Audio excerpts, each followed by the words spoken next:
মুখ্যমন্ত্ৰী হিমন্ত বিশ্ব শৰ্মাৰ বিৰুদ্ধে অধিক আক্ৰমণাত্মক ৰূপত ৰিপুণ বৰা।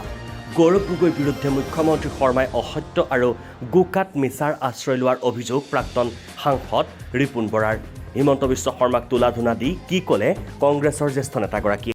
পাহৰিয়ে গ'ল এইটো যে নিউজত ওলাইছে হিন্দু পেপাৰতে ধৰি বিভিন্ন, কিন্তু তেওঁ সেইটোকে বেকড্ৰপটো সলাই তেওঁ গৌৰৱ গগৈ পাকিস্তানী এজেণ্ট সজাই দিলে হাই কমিশ্যনৰ ওচৰত বহি মিটিং কৰি, আৰু এই ল'ৰা ছোৱালীবিলাকক ফাণ্ডামেণ্টেলিষ্ট ট্ৰেইনিং দিবলৈ তালৈ নিয়া হৈছে বুলি তেওঁ অভিযোগ আনিলে। গতিকে আপোনালোকে চাওক, এজন মুখ্যমন্ত্ৰী ইমান এটা তললৈ ইমান ফাঁকিবাজলৈ গৈছে। এক দুইটো মই তেওঁক উত্তৰ দিছোঁ, কি তেওঁৰ পৰা মই জানিব খুজিছোঁ, তেওঁ এই কথাৰ উত্তৰ দিয়কচোন। মই মানি ল'ম যে তেওঁ পাৰ্লিয়ামেণ্টৰ সন্মুখত উঠা ফটো, গৌৰৱ গগৈ আৰু এলিজাবেথৰ ফটো, পাৰ্লিয়ামেণ্টৰ সন্মুখত উঠা ফটো, সেই ফটো তেওঁ নি আটাৰী বৰ্ডাৰত লগাই হিমন্ত বিশ্ব শৰ্মা কি গৌৰৱ গগৈ আটাৰী বৰ্ডাৰেদি পাকিস্তান যোৱা তেওঁ বনাই দিলে। তেওঁৰ নলেজ নাই যে বৰ্ডাৰত তেনেকৈ মানুহ যাব নোৱাৰে। গৌৰৱ গগৈক সভাপতিৰ পদত অধিষ্ঠিত কৰাৰ কেইমুহূৰ্তমান পাছতেই মুখ্যমন্ত্ৰী হিমন্ত বিশ্ব শৰ্মাই প্ৰতিক্ৰিয়া প্ৰকাশ কৰিছে। তেওঁ কৈছে যে নিৰ্বাচন আহিলে কংগ্ৰেছে নীলা তেজৰ মানুহক সভাপতি পাতে। আন এটা কথা কৈছে যে কংগ্ৰেছে বিপদৰ সময়ত সাধাৰণ ঘৰৰ মানুহক সভাপতি পাতে। প্ৰতিক্ৰিয়া এইবিলাক আপোনাৰ হিমন্ত বিশ্বৰ কথাহে। এইবিলাকতো আৰু অকল হিমন্ত বিশ্বৰ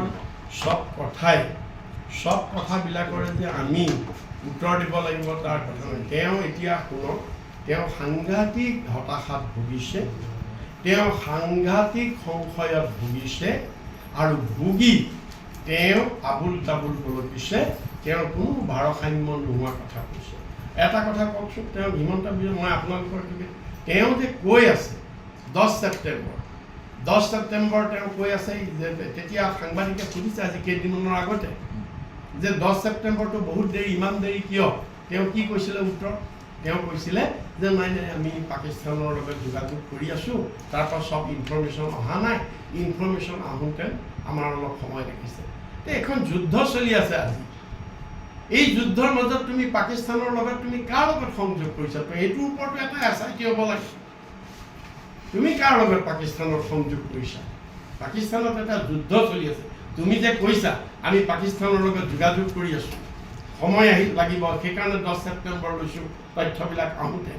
তেওঁ ৰাজহুৱা কৰক, সেইখনতো শত্ৰু দেশ। যদি গৌৰৱ আপুনি কাৰ লগত গোপনে পাকিস্তানৰ লগত সংযোগ কৰিছে আপুনি কওক, এইটো কথা ক'ব লাগে নহয়। এইটো ধৰক, এইটো হৈছে আমাৰ নিজৰ দলৰ কথা, এইটো আমাৰ কংগ্ৰেছ দলৰ কথা। আমাৰ সভাপতি কোন হ'ব, আমি কাক পাতিম, আমি বিজেপিক সুধি নাপাতো নহয়। আমাৰ দলৰ কথা আমি পাতিছোঁ। গতিকে তাত তেখেত মই ভাল পাওঁ, পবিত্ৰ মাৰ্ঘেৰিটাক মই খুব ভাল পাওঁ, মই ৰেচপেক্ট কৰোঁ। তেওঁ বৰ নাইচ জেণ্টলমেন, তেওঁৰ কথা বতৰাবিলাক মই খুব ভাল পাওঁ। কিন্তু মই এইটোৱে কৈছোঁ যে পবিত্ৰ মাৰ্ঘেৰিটাৰ ইয়াত বেয়া পাবলগীয়া কি আছে? এইটো কংগ্ৰেছ পাৰ্টি, সেইটো বিজেপি পাৰ্টি। গতিকে আমাৰ সভাপতি কোন হ'ব, কি নহ'ব, এইটো আমি সিদ্ধান্ত লওঁ।